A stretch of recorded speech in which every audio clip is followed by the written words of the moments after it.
नमस्कार, मैं बीपी यादव। इस समय हम महाकुंभ प्रयागराज क्षेत्र में हैं और ये है किन्नर अखाड़ा।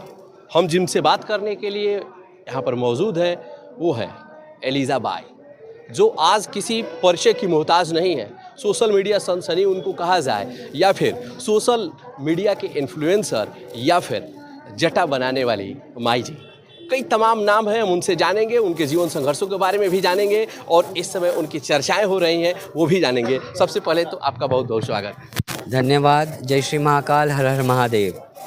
और इस समय आप सोशल मीडिया पे छाई हुई है, क्या कहेंगे? बहुत ही अच्छा लग रहा है कि लोग पसंद कर रहे हैं और पसंद कर रहे हैं तभी तो ज़्यादा से ज़्यादा वो व्यूज़ आ रहे हैं, वायरल हो रही हूँ। तो बहुत अच्छा लग रहा है, ऐसे सपोर्ट करते रहिए ताकि हम जैसे लोग जो हमारे समाज के लोग हैं वो आगे बढ़ सकें। जी। और जहाँ तक बात किया जाए, आप प्रोफेशनल हैं जो जटा बनाती हैं और इस क्षेत्र की आप इकलौती ऐसी इन्फ्लुएंसर है या इस कार्य में है जो ये काम करती हैं और इसको प्रोफेशन के रूप में डेवलप की। तो ये सफ़र कैसा रहा और कैसे शुरुआत हुई? जी, इसको जो है ड्रेडलॉक आर्टिस्ट बोला जाता है।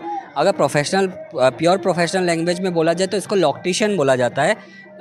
लेकिन जैसे हमारे इंडिया में अभी ड्रेडलॉक भी किसी को नहीं समझ में आता। जटा एक हिंदी वर्ड है, ड्रेडलॉक आर्टिस्ट होता है। हाँ, मैं उसकी एक पहली ट्रांस वूमेन हूँ जो एक ड्रेडलॉक आर्टिस्ट हूँ और जिसने देश में सबसे पहला इस चीज़ की जो ट्रेनिंग एकेडमी सेंटर है वो हमने ही चालू किया है 2018 में। जी। कहाँ पर ट्रेनिंग? उज्जैन में और इंदौर में 10 साल हो गए हमको इस चीज़ को।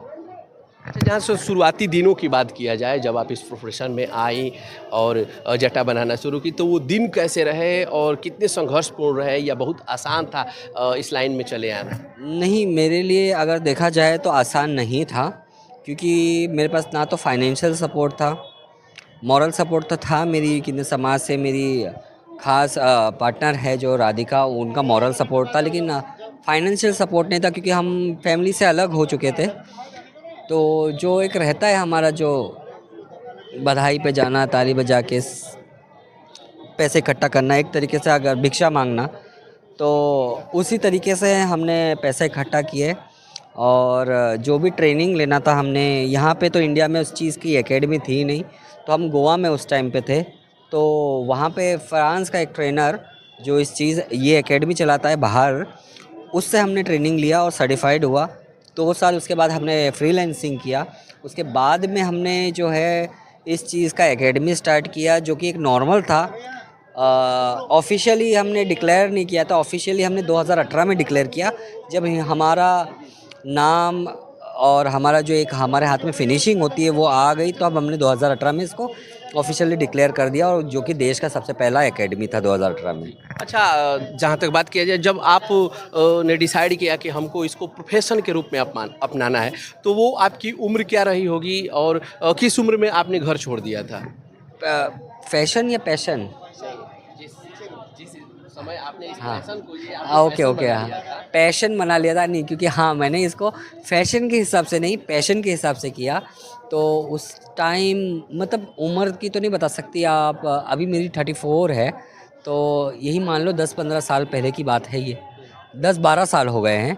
तो तीन में आप थे? जी जी जी, तो वो टाइम पे हमने ये डिसाइड किया। जी।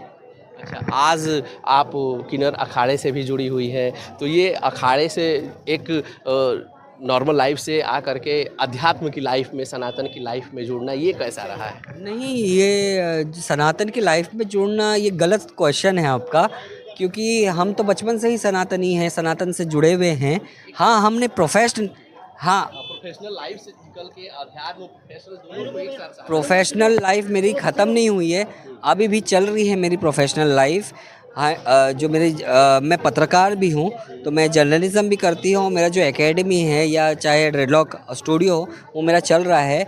और जो एक ये बोलते हैं पूजा पाठ साधना, वो एक अलग चीज़ है, ये तो चलता ही रहेगा। वो चाहे आप कितने भी बड़े बिजनेसमैन हो जाओ या प्रोफेशनल, कोई भी बड़े से बड़े प्रोफेशनल आप फील्ड ज्वाइन कर लो, और ये तो चलता ही रहेगा। तो इसमें कोई ऐसा नहीं है कि मैं अलग से कोई हाँ, अलग से अगर बोल सकते हैं, देखो भक्ति साधना तो मेरी पहले से थी, है ना, हर पूजा पाठ तो पहले से ही थी, लेकिन मैंने जो प्रोफेशनल लाइफ भक्ति साधना को साथ में रखते हुए किया। किन्नर अखाड़ा की अगर बात सोचा जाए तो किन्नर अखाड़ा का निर्माण हुआ तो उससे ये हम लोगों के सामने आए कि हम भी सनातनी हैं और हम भी पूजा पाठ साधना करने वाले इंसान हैं, हम भी आम इंसान की तरह है। तो ये शायद लोगों को लगता है कि हम अभी जुड़े हैं सनातनी में, लेकिन अगर देखा जाए तो एक किन्नर जब पैदा होता है वो सनातनी ही पैदा होता है, क्योंकि वो घर से अलग हो जाता है, ना उनका परिवार होता है, ना वंश होता है, वो सब कुछ त्याग के अकेला अपना जीवन समर्पण करता है। अच्छा, जिस तरह से ने मान्यताएं दी, आप चूंकि अभी आपने बताया, चाहे हमने सर्च में भी देखा, आप इंडिया की पहली लिस्ट है, पत्रकार है, तो हम आपका व्यू जानेंगे कि जिस तरह से समाज में जगह मिली, सरकार ने अपनाया, फिर उसके बाद अब जो समाज में जिस तरह से स्पेस मिल रहा है, सम्मान मिल रहा है, वो, और उसके बाद जैसे अब अभी आपने कहा कि जब बच्चा अलग हो जाता है, जब ट्रांसजेंडर होता है, तो परिवारों से हमें लग रहा है, या आपके पास ज़्यादातर लोग आते होंगे, तो क्या सपोर्ट मिल रहा है?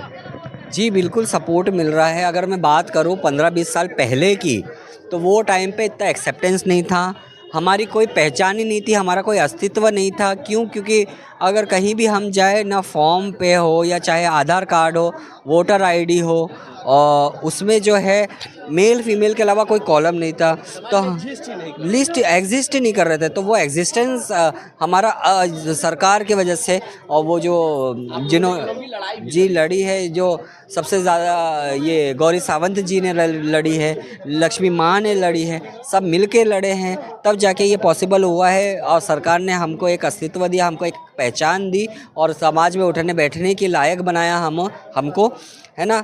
और तो इसकी वजह से जो है अभी आज के डेट में एक्सेप्टेंस है, लोग सपोर्ट कर रहे हैं, और हमारे समाज से भी लोग, कोई विधायक बन रहा है, कोई डॉक्टर बन रहा है, कोई मैनेजर बन रहा है, मैं जहाँ है रुद्राक्ष भी धारण किया है। लेकिन जो वीडियो देखने वाले लोग हैं या जो व्यूअर्स हैं, उनके मन में एक ख्याल आ रहा होगा, क्योंकि कि ये जटाएं असली हैं कि नहीं है। देखो, ये इसके बारे में बताना चाहूँगी, ये प्रोफेशनल तरीके से बनाया जाता है। जो साधु संत जिनकी मैं बहुत इज्जत करती हूँ, जो साधना तपस्या पे बैठते थे, बड़का दूध और भस्म लगा के कुछ करते थे, और जटा बन जाती थी जब कई दिनों तक वो बैठे रहते थे तपस्या पे, साधना पे। और कोई ऐसी साधना भी होती है, महादेव की कृपा होती कि ऑटोमेटिक जटा बनते जाती है। तो उससे परे जो ये है, ये एक प्रोफेशनल तरीका है जो हमारे देश में नहीं था।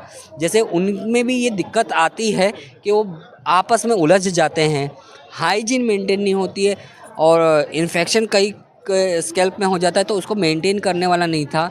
तो उस चीज़ के हम आर्टिस्ट हैं। तो ये जो मेरे जटा हैं, इसमें ये एक्सटेंशन 10 साल पहले जो थे, ये एक्सटेंशन के द्वारा अटैच किए गए, ओरिजिनल बालों में ही होते हैं, जड़ से होते हैं।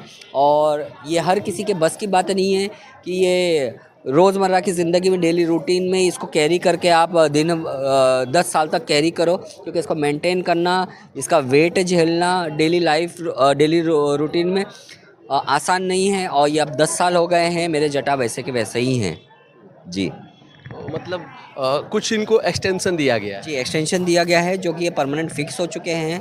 जो अब अगर आप मैं खोल के बताऊंगी अभी, क्योंकि आप खुद ही बोलोगे कि खोल के बताओ, तो मैं खोल के बताऊंगी, तब आप खुद ही देख लेना और बता देना कि कैसा है जटा, एक्सटेंशन कहाँ है और ओरिजिनल बाल कहाँ है, कुछ नहीं समझ में आएगा आपको।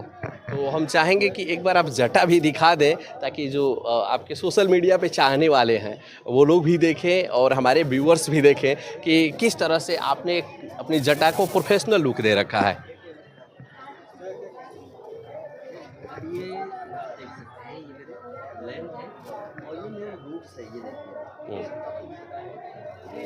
मतलब इन जटाओं में कहीं समझ में नहीं आ रहा एक्सटेंस की है, कितना भी खींच लो या कुछ भी कर लो, ये पूरा रूट से। काफ़ी लोगों का मैं कमेंट देख रही हूँ, मेरे पहले भी वीडियो वायरल हुए हैं इसको लेकर, कि सामने के बाल तो प्लेन है और बाकी सब जटा है, तो नकली जटा है। मैं ये भी क्लियर करना चाहूँ, ऑन कैमरा कोई जल्दी क्लियर नहीं करता है, ये जो सामने का जो ये प्लेन बाल है, ये हेयर पैच लगा हुआ है, क्योंकि मेरा जो फोर हेड है वो बड़ा है, तो मैंने वो मुझे नहीं अच्छा लगता। देखो, सबकी अपनी चॉइस रहती है, वो मुझे नहीं अच्छा लगता कि थोड़ा वो बहुत बड़ा दिखे, मैं जूड़ा बांधती हूँ, तो ये इतना जो है ये पैच लगा हुआ है। बाकी यहाँ से आप देखेंगे ये पूरे जटा है, जी जी। और जटाओं की हाइट की बात की जाए तो कितने मीटर की है? मीटर से तो पता नहीं, बाकी जो मेरी हाइट है 5 फीट 10 इंच, मेरी जटा भी उतनी ही बड़ी है। तो ये जो जटाएं देख रहे हैं 5 फीट 10 इंच की जटाएं हैं और ये इन्हीं जटाओं में आजकल सोशल मीडिया उलझा हुआ है। खैर जो नए यूथ हैं वो भी आजकल जटाओं के शौकीन हो गए हैं। बिल्कुल बिल्कुल, मैं अगर आप अलाउ करें तो मैं आपको कैमरे पे बताना चाहूँगी कि जो अटैच होते हैं, जो दिखते हैं अलग से, वो कैसे दिखेंगे। तो मैं मेरे स्टाफ को ही बुला के बताना चाहूँगी कि अलग से जो लगे हुए रहते हैं उसको आप कैसे पहचान सकते हैं। तो अगर आपकी इजाज़त हो तो मैं एक बंदे को बुलाऊँ। जी बिल्कुल। दिनेश इधर आना एक बार। ये मेरा बेटा है, धर्म का बेटा बनाई हूँ मैंने। अब तेरे ड्रेस ओपन करना, नीचे दिख रहा है क्या, यहाँ बैठना, ओपन करना। अब इसमें देखो, ये दिख रहे हैं आपको, ये होते हैं, ये एक्सटेंशन लगे हुए हैं। तो इस तरीके से हमारा काम है। काफ़ी ये भी तो चैलेंजिंग होता है। हाँ, लेकिन ये कैरी करना और इसको ये जो रूट्स में पेन होता है वो हर कोई झेल नहीं सकता। अच्छा, जटाओं से रूट्स जो होती हैं उनमें पेन भी होता है? बहुत पेन होता है, क्योंकि आप जूड़ा बांध रहे हो तो आपके रूट्स खींच रहे हैं ना, आपका स्कैल्प खींच रहा है, तो पेन तो होगा ही। ये ऐसा नहीं है जो बोलने वाले हैं कि एक्सटेंशन लगा हुआ है। अरे मैं तो उनसे यही चैलेंज करना चाहूँगी कि आप एक बार लगा के देखो, एक दिन आप लगा के रखो तो आपको समझ में आ जाएगा कि कितना मुश्किल है ये जटा को कैरी करना। ये तो महादेव की कृपा है जो मैंने 10 साल हो गए और मैंने कैरी कर ली, मुझे कुछ फ़र्क नहीं पड़ता वज़न से। यहाँ तक कि धोने के टाइम इसका जो वज़न है वो 5 गुना ज़्यादा हो जाता है। सूखने को जो टाइम लगता है 4 से 5 घंटे लगते हैं सर्दी में और बारिश में, तो काफ़ी डिफ़िकल्ट होता है इस चीज़ को कैरी करना। मतलब जो चीज़ आपको सोशल मीडिया पर दिख रही है, जो चीज़ जितनी खूबसूरत है, उस खूबसूरती को संभालना भी उतना ही चैलेंजिंग हो जाता है। क्यों? जी बिल्कुल, सोशल मीडिया पे तो बोलने के लिए सब बोल देंगे अरे एक्सटेंशन लगा हुआ है, नकली जटा है। मैं बोलिए एक्सटेंशन ही लगा के देख लो ना, और उसको मेंटेन करके देख लो आप एक दिन, तो आपको समझ में आ जाएगा कितना डिफ़िकल्ट होता है हमको ये जटा कैरी करना और उसको मेंटेन करना। हर किसी के बस की बात नहीं है। जो महाकाल का भक्त होगा वही इसको कैरी कर पाएगा। बाकी लोग बोलते हैं कि जटा लगाने से साधु बन जाते, नहीं, जटा लगाने से साधु नहीं बनते, साधु बनते हैं साधना करने से। जटा लगाने का मतलब ये नहीं होता कि आप साधु बन रहे हो। जटा का मतलब होता है कि आप एक तरीके से महादेव के प्रति अपना प्रेम और अपनी जो साधना आस्था है वो प्रतीत कर रहे हो, वो बता रहे हो, वो दर्शा रहे हो।